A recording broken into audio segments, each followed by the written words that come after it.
each year, here to read aloud an assignment in social studies on the article Manifest Destiny by Ms. Wilcox, 7th grade social studies. She assigned this today on the 8th of April. Here we go. Expansion westward seemed perfectly natural to many Americans in the mid-1800s. Like the Massachusetts Puritans who hoped to build a city upon a hill, courageous pioneers believed that America had a divine obligation to stretch the boundaries of their noble republic to the Pacific Ocean. Independence had been won in the American Revolution and reaffirmed in the War of 1812. The spirit of nationalism, pride in one's country, that swept the nation in the next two decades demanded more territory. The every man is equal mentality of the Jacksonian era fueled this optimism. Territory up to the Mississippi River was claimed and settled on, and then the Louisiana Purchase explored, so Americans headed west in droves.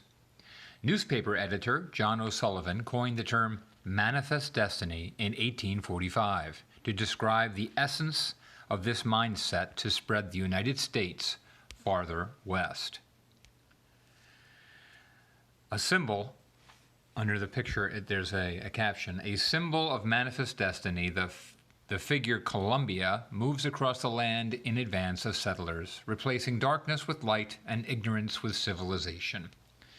The religious religious passion, created another reason to go west. Many settlers believed that God had blessed the growth of the American nation. The Native Americans were considered heathens, which was a person who didn't belong to a certain religion, like Christianity, or were seen as bad. By Christianizing, converting or changing them to Christianity, converting the tribes, American missionaries believed they could save souls, and they became among the first to cross the Mississippi River. Economic motives were more important for others. The fur trade had been dominated by European trading companies since colonial times. German immigrant John Jacob Astor was one of the first American entrepreneurs to challenge the Europeans. He became a millionaire in the process. The desire for more land brought aspiring homesteaders to the frontier. When gold was discovered in California in 1848, the number of migrants increased even more, resulting in the gold rush. At the heart of manifest destiny was the belief in American culture and racial superiority. Native Americans had long been perceived as inferior, and efforts to civilize them had been widespread since the days of John Smith and early colonists. There's a map of the United States. There were states and territories, unorganized territories, claimed areas, special status areas, and foreign areas.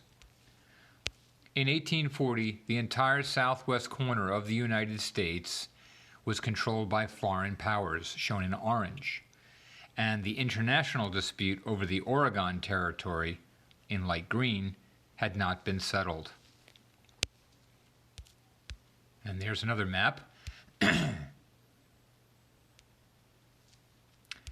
1850, the U.S. had control of lands from the Atlantic to the Pacific, covering almost all of today's continental United States.